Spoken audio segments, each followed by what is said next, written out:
Mic దగ్గర ఏం లేదండి భూపతి గారు మనిషి స్పెషాలిటీ హాస్పిటల్లో మనిషి శరీర అవయవాలతో వ్యాపారం చేస్తున్నామని ఆ రోజు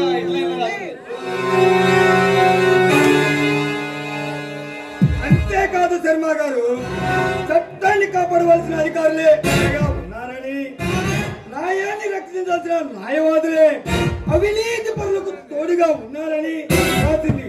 మనం దీన్ని ఇలాగే వదిలిపెడితే మీరు పోలీస్ డిపార్ట్మెంట్ కు న్యాయవాది వృత్తికి కావాల్సిందేనాయా? జర్నలిస్ట్ కదా ఊరుకునే కొంది రెచ్చిపోతుంది, లాభం లేదు. లోకల్ కేసులు ఇరికిచ్చి లేపేయాలి. అంత శ్రమ మనకి ఎందుకండి? ఈ విషయం ఈ పాటికే బాపిలేడి గారికి, అక్కిలేడి గారికి తెలిసే ఉంటుంది.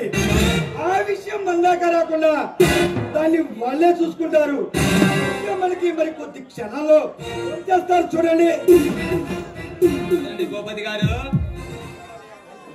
మీరు న్యాయవాది వృత్తి కాకుండా రాజకీయాల్లోకి వెళ్తే ఈ ఆంధ్ర రాష్ట్రాన్ని నీ క్రిమినల్ బ్రెయిన్ తో ఈ ఆంధ్ర రాష్ట్రాన్ని నేనాలో తగ్గడ పెట్టేవారు. మీ అభిమానం శర్మ గారు.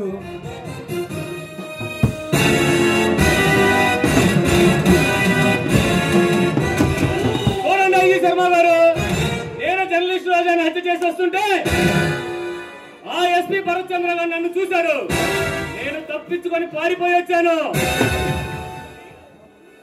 ఏమిటి భరత్ చంద్రాన్ని చూశాడా? అయితే వాడు నిన్ను అర్థ చేయకుండా వదిలిపెట్టాడు. మీరేం చేస్తారో నాకు తెలీదు. ఆ ఎస్పీ గారిని ఆపే బాధ్యత మీదే. మీరు నాకు యాంటిసిపేట్ బెయిల్ రెడీ చేయండి. వారి సంగతి నేను చూసుకుంటాను. అలాగే కిరణ్ గారు, మీరు మాత్రం వారి చేతికి చిక్కకండి. నేను బెయిల్ పేపర్స్ ఈజీగా రెడీ చేస్తాను. చూడండి శర్మ గారు, మీరు ఎస్పీ భరత్ చంద్ర గారిని మీరు చేయండి.